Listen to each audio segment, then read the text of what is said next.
پہلے بھی کہا تھا کہ پاکستان اب ایک اپنا اس کو اندازہ ہو گیا ہے کہ آئندہ جنگ ہوئی تو جیسے 65 میں امریکہ نے ہمارا ساتھ نہیں دیا تھا اور 71 میں ساتھ نہیں دیا تھا، اب بھی امریکہ ہمارا ساتھ دینے والا نہیں ہے۔ امریکہ نے انڈیا کے ساتھ اپنے تعلقات بنا لیے ہیں، اس جنگ میں امریکہ کے ساتھ ہے۔ وہ جو پینٹاگون کی نومبر 2019 میں اسٹریٹجی آئی تھی انڈو اسپیسفک، اس میں پاکستان ایگزسٹ ہی نہیں کرتا۔ سری لنکا کرتا ہے، بنگلہ دیش کرتا ہے، فلپین کرتا ہے، بینکاک، 14-15 ملک کرتے ہیں، پاکستان ایگزسٹ نہیں کرتا۔ یہاں تک کہ انہوں نے افغانستان کو بھی شامل کیا تھا، اب وہ افغانستان کو شامل کرتے ہیں لیکن اس طرح نہیں کرتے حالات میں۔ تو یہ جو ابھی ایسکلیشن ہوئی ہے یہ کسی بگ وار کی طرح، اور میں آج سمجھتا ہوں کہ اگلے 3-4 ہفتے کے اندر پاکستان اور ہندوستان کے بارڈر پہ ایک بہت بڑی وار جو ہے وہ چھڑ جائے گی، اور یہ وہ وار ہوگی جس کو کسی نے رکوانا نہیں ہے۔ اس سے because they want to escalate the war, they want کہ اس پورے ریجن کو ڈسٹرب رکھا جائے۔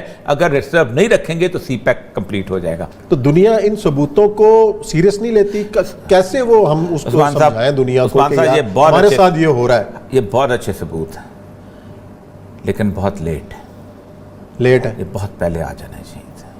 ہم کیوں چھپ رہے پہلے؟ مجھے یہ سمجھ نہیں آتی، یہ پہلے میں نے پوچھا تھا، کہتے ہیں جی ہم کنفرم کرتے ہیں، کنفرم تھے لوگوں کو، یہ بتایا جاتے تھے جب صحافی جاتے تھے، نیٹ ورک کب سے ایکسپوز ہوا؟ نہیں، جب بتایا جاتے تھے، جب صحافی جاتے تھے ان کو دکھایا بھی جاتے تھے۔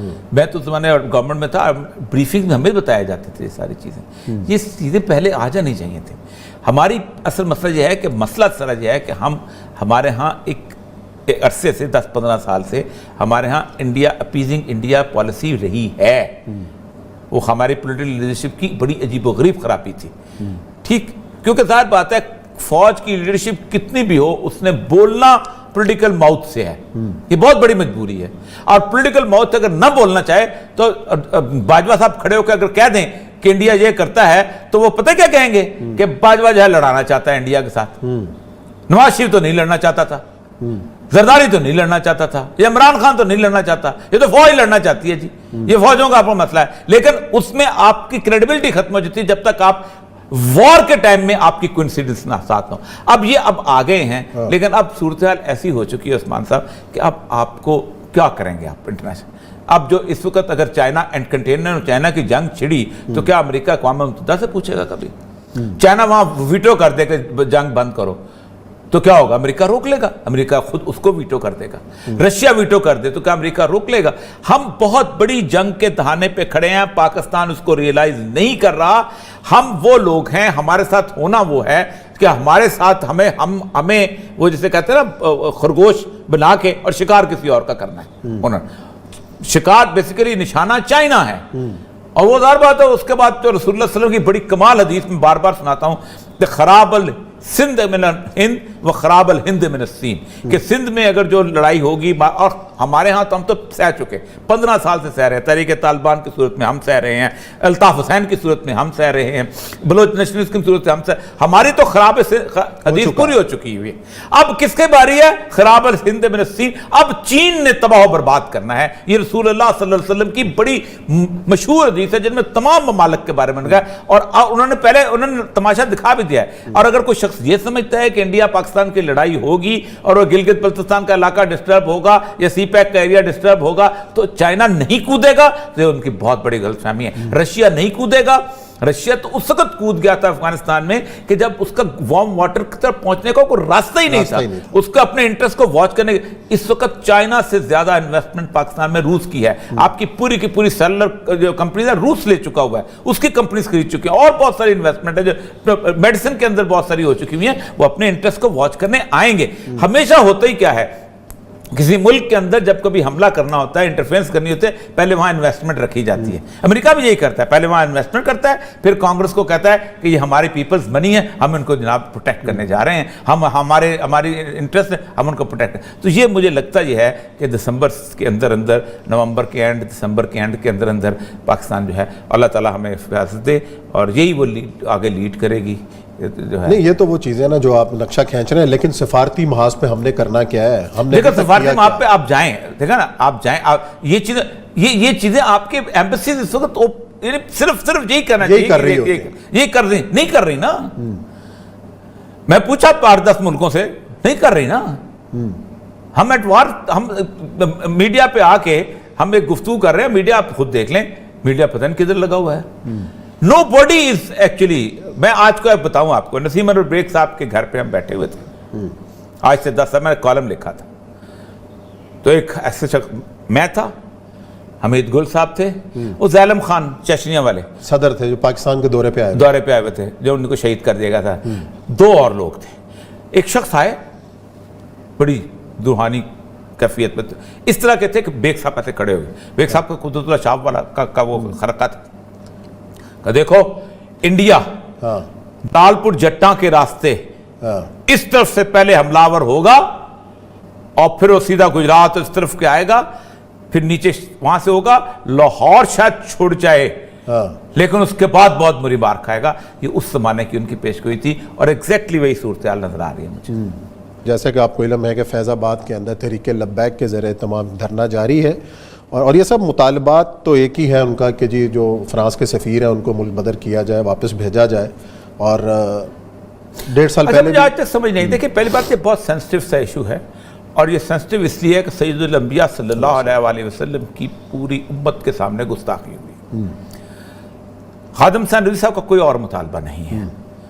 کسی نے نہیں کہا جاؤ جا کے فرانس میں حملہ کر دو, کسی نے نہیں کہا جہاں بیری بیڑے اٹھاؤ اور بندوقیں اٹھاؤ اور جا کے, سب کو پتا ہے کہ فرانس کا اپنی علیحدہ مملکت ہے.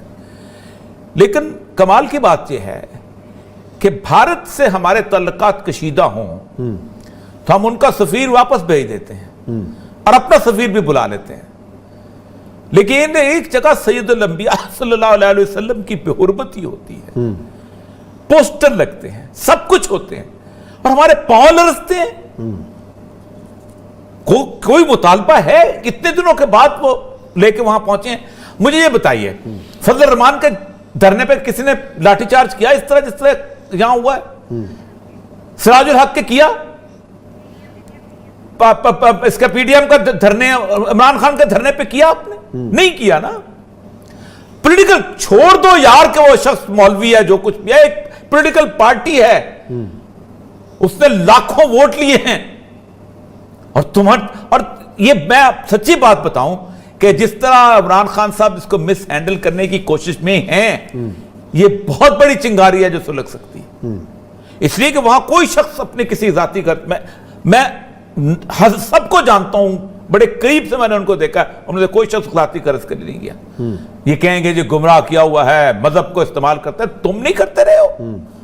جب پہلا دھرنا ہوا تھا عمران خان نے کس کا ساتھ دیا تھا؟ آسیہ مسیح والے دھرنے میں عمران خان نے کس کا ساتھ دیا تھا؟ خادم حسین رضوی کا ساتھ دیا تھا. کیوں؟ اس لیے کہ شاید خاقان عباسی بیٹھا ہوا تھا اوپر. اس سے پہلے دھرنے میں آپ نے کس کا ساتھ دیا تھا؟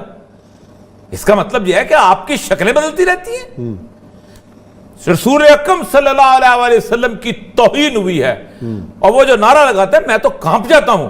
وہ حدیث کا نعرہ تھا جو چل رہا تھا کہ من سب رسول اللہ صلی اللہ علیہ وسلم یقتلوہ, جو رسول اللہ صلی اللہ علیہ وسلم کی کو گالی دے اس کو قتل کر دو. ہم قتل کی حیثیت میں نہیں ہیں.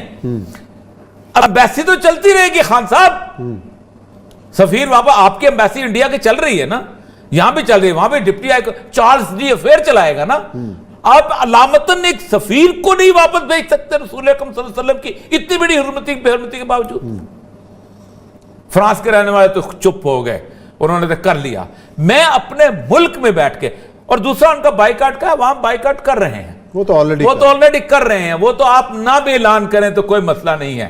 ہاں کسی کے میں بھی کوئی فرانس کی خوشبو نہیں لگاتا وہاں لگانے والا, اور نہیں لگا. جس کو رسول اللہ صلی اللہ علیہ وسلم سے محبت ہوگی وہ خود ہی فرانس کا نام پڑھ کے پیچھے ہٹ جائے گا. خادم رضوی صاحب سے ایک مذاکراتی کمیٹی بنائی گئی ہے نور الحق قادری صاحب کی صدارت کے اندر, باقی علماء کرام بھی ہیں.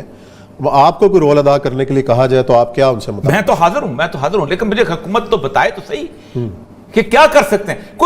دیکھیں کوئی مجھے یہ بتائے کہ احتجاج کے طور پر سفیر کو واپس بھیجنا کون سی بہت بڑی آفت ہے بھائی, کون سی قیامت ٹوٹے گی؟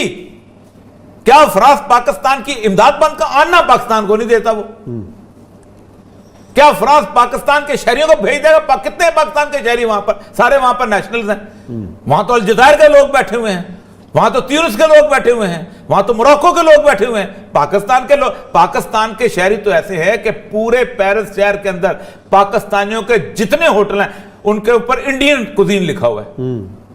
صرف ایک شخص کا ہوٹل تھا مبشر کا, اس نے پاکستانی کوزین لکھا ہوا تھا. اتنے یہ لوگ ہیں, ان کے لیے تو ہم نہیں مرتے ہوئے ہیں وہاں پر.